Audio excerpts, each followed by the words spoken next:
In this video I'm going to show you how I clean my Bambu Lab Smooth build plate. As you can see, it's quite dirty and it's got smudges and some dust on it, so we're going to give it a clean over with some isopropyl alcohol.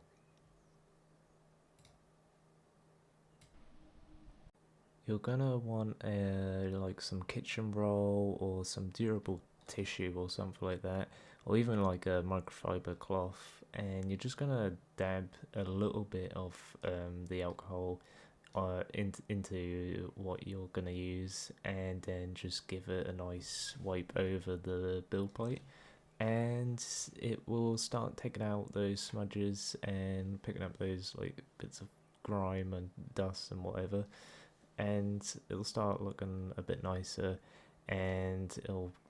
probably improve your print quality as well.